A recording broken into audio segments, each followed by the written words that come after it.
Hey everyone, my name's Shane and I'm a big baseball fan. Welcome to 3 Up, 3 Down. This is your first time here. We are continuing on today with our trade deadline series. We've taken a look at a catcher, we've taken a look at a couple of starting pitchers.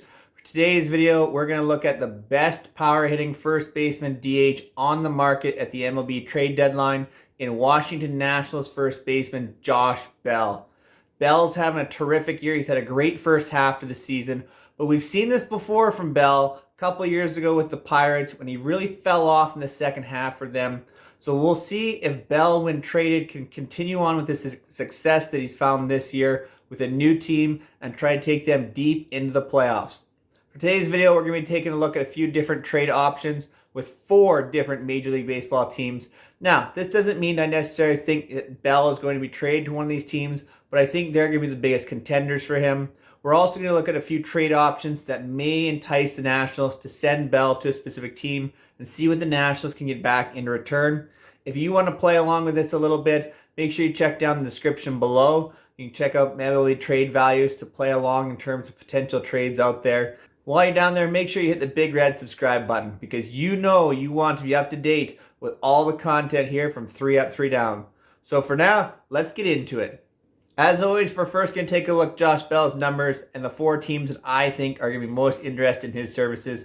Bell's a 29-year-old first baseman. He's a free agent for next year, so this is his final year under contract, which means his value isn't going to be as high as a guy who's been signed for an extended period of time. I think the 4 top teams interested in Bell will be the Boston Red Sox, Minnesota Twins, Milwaukee Brewers, and Seattle Mariners.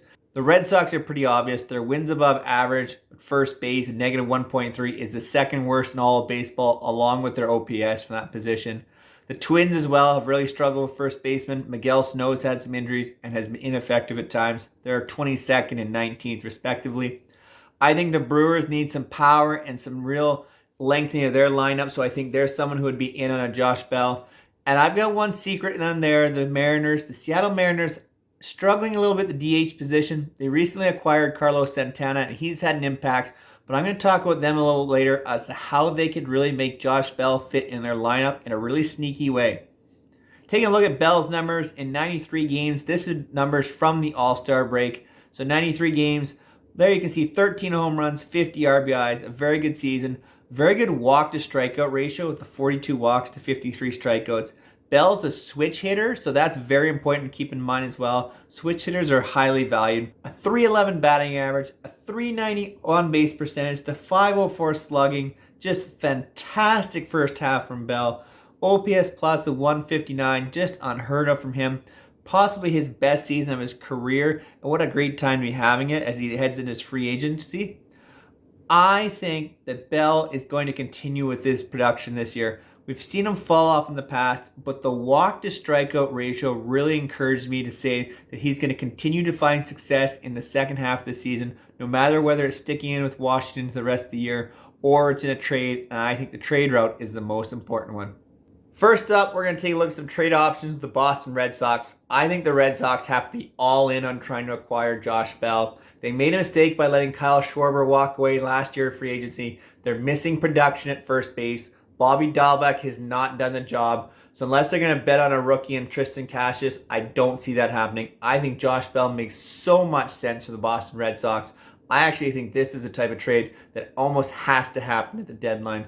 So taking a look here, a couple options for the Nationals and what they could acquire back. Baseball trade value has Josh Bell sitting right around the 5.5 in terms of their currency. That can change a little bit here and there day to day, as you'll see.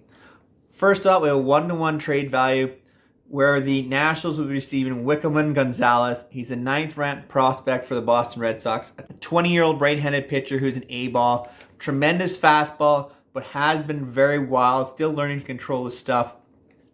I think the Nationals are going to be looking at some younger players in terms of their development. So an A-ball pitcher makes a lot of sense for them.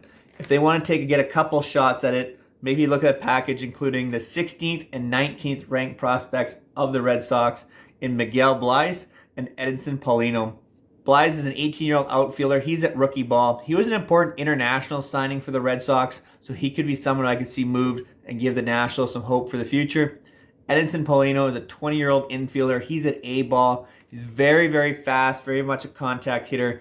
Type of player that may be able to quickly move through a system if he can continue to produce good bat-to-ball skills. So these are the types of young prospects lower down in the minor league system that I think would very much interest the Nationals in their rebuild.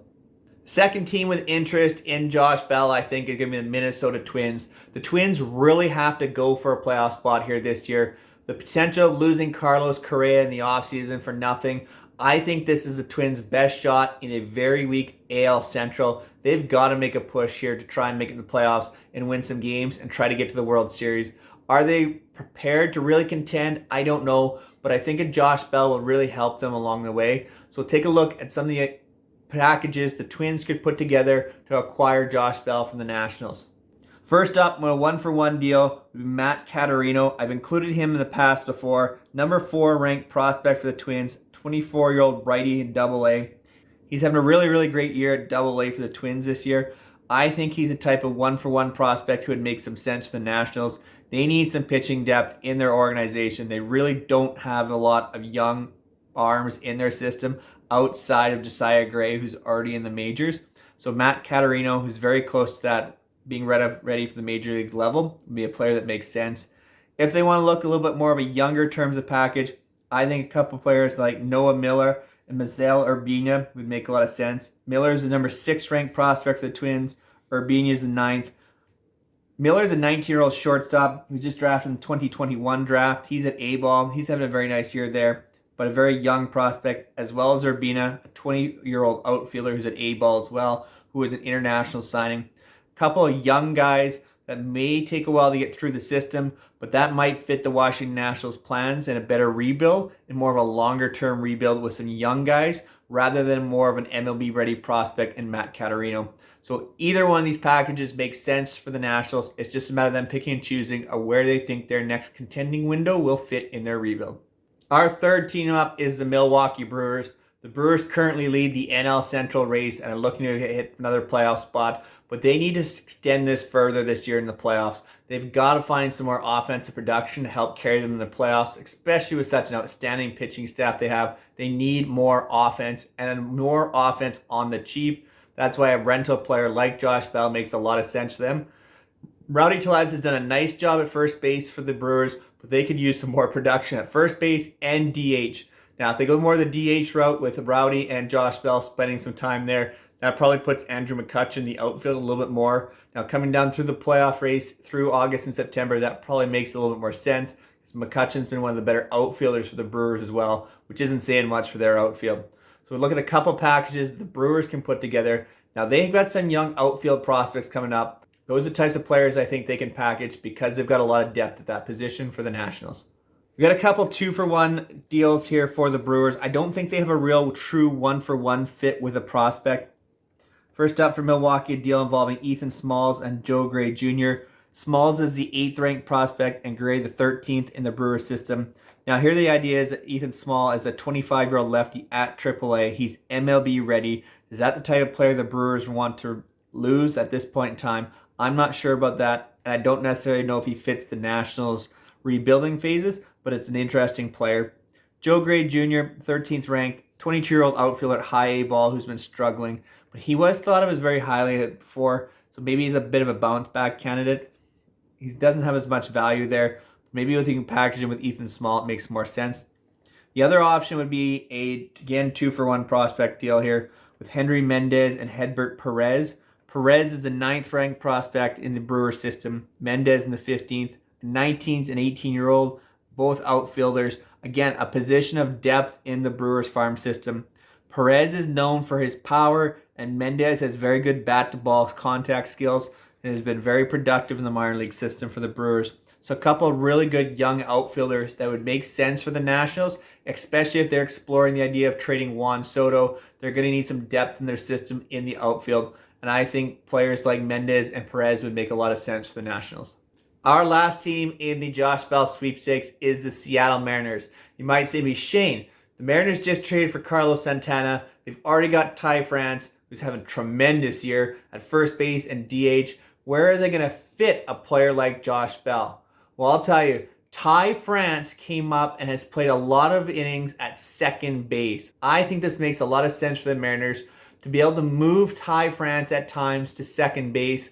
That drops Adam Frazier, Abraham Toro a little further down the list as more utility guys and puts Ty France at second base for some more innings. And it further lengthens that Mariners lineup, who are going to be adding Mitch Haniger and Kyle Lewis back.